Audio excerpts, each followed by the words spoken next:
নমস্কার বন্ধুরা, শুভ সকাল। সবাই কেমন আছেন? আশা করছি সবাই অনেক অনেক ভালো আছেন। তো বন্ধুরা, আজকে একটি আপনাদের সঙ্গে দুর্দান্ত রেসিপি শেয়ার করতে এসেছি। আশা করছি ভালো লাগবে রেসিপিটি। তো কদিন আমাদের এখানে অনেক বৃষ্টি হচ্ছিল, আর সেই বৃষ্টির মধ্যে পুকুর থেকে এই কই মাছগুলো উঠেছে।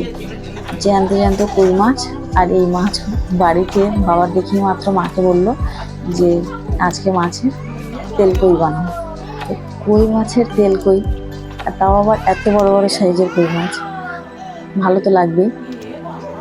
তাই ভাবলাম বন্ধুরা আপনাদের সঙ্গেও শেয়ার করি যে রেসিপিটি কিভাবে মা বানাবে। এই কই মাছের তেল কই রেসিপি বাবা খেতে ভীষণ ভালোবাসে, বাবার খুব প্রিয় খাবার এটা, কই মাছের তেল কই। আর কই মাছগুলো অনেক বড় বড় সাইজের কই মাছ, আর সব প্রচণ্ড ছটফট করছে। আর এই মাছের গায়ে এতটাই লালা যে মাছগুলো ধরা যাচ্ছে না, কাঁটা লাগছে হাতে। তো মাছগুলো মারার জন্য নুন দেওয়া হয়েছিল, কিন্তু কই মাছের প্রাণ তো কাটাতে যায়নি, তাই মাছগুলো কেটে দিয়ে ভালোভাবে পরিষ্কার করে রেডি করে নিয়ে এসছি। এখন মাছগুলো নুন, হলুদ আর অল্প পরিমাণ একটু সর্ষের তেল দিয়ে ভালো করে মাখিয়ে নেওয়া হচ্ছে। মাছগুলো মাখিয়ে রেখে দিয়ে কড়াই বসিয়ে দিয়ে কড়াইতে তেল দিয়ে দেবো। কই মাছের মাথায় একটা ফুলকো থাকে, দুই সাইডে দুটো, এইগুলো ভালো করে ফেলে দিয়ে মাছগুলো পরিষ্কার করে নিতে হয়, নাহলে অতটা ভালো লাগে না খেতে।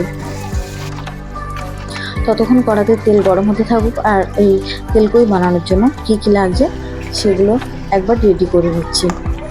তো আজকে শুধু তেল কই হচ্ছে না বন্ধুরা, আমাদের বাড়িতে চিকেনও রান্না হচ্ছে অল্প করে। তো চিকেনের তরকারিটা প্রায় হয়ে এসেছে মা, আর এবারে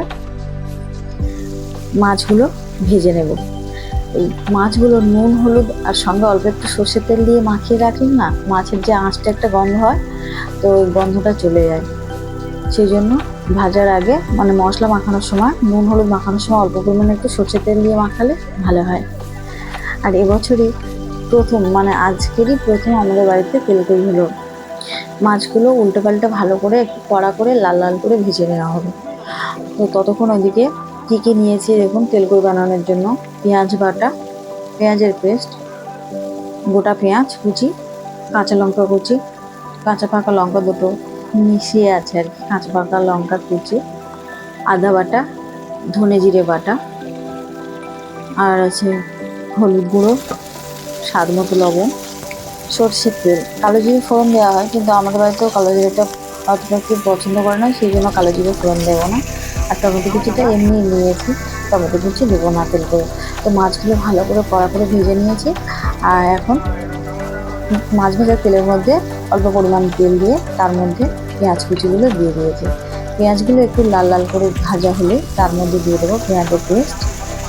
পেঁয়াজের পেস্ট দিলে গ্রেভিটা খুব সুন্দর হয়।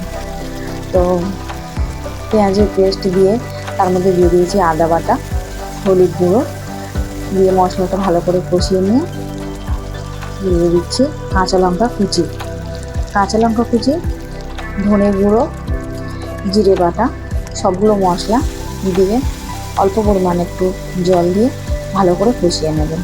মশলা থেকে দেখুন তেল ছেড়ে দিয়েছে। এবারে স্বাদ মতো লবণ দিয়ে দেবো, দিয়ে আবারও একটু ভালো করে কষিয়ে নিয়ে, পুরো তরকারিটাই কিন্তু কাঁচা লঙ্কাতেই হচ্ছে, গুঁড়ো লঙ্কা দেওয়া হবে না এখানে। পরিমাণ মতো লবণ দেওয়ার পর একটু কষিয়ে নিয়ে অল্প পরিমাণ জল দিয়ে মশলাটা ভালোভাবে ফুটে উঠলে তার মধ্যে ভেজে রাখা মাছগুলো একে একে দিয়ে দেবেন। এই দেখুন মশলা থেকে তেল ছেড়ে দিয়েছে, আর এখন ভেজে রাখা মাছগুলো ওর মধ্যে দিয়ে উল্টে পাল্টে কিছুক্ষণ একটু ফুটিয়ে নিলেই রেডি হয়ে যাবে তেল কই। খুব সহজ, খেতে খুবই দারুণ, খুব কম সময় লাগে, শুধুমাত্র মাছটা কাটতেই যা একটু সময় লাগে। তো লাল লাল ঝাল ঝাল তেল কই রেডি। বাবার প্রিয় রেসিপি যেহেতু, তো তাই বাবাকে দিয়েই টেস্ট করে বলবে কেমন হয়েছে। বাবা খেয়ে বলবে, বাবার মুখটা দেখেই বুঝতে পারছেন বন্ধুরা যে রেসিপিটি কেমন হয়েছে, দারুণ হয়েছে। এবার ভাইকে বলবে। তো বন্ধুরা সত্যি তেল কই রেসিপিটা খুবই দারুণ ছিল। মাছগুলো অনেক বড় সাইজের, মাছের পেটের মধ্যে ডিম ছিল, আর দারুণ হয়েছিল খেতে, খেতে জাস্ট অসম্ভব সুন্দর হয়েছিল।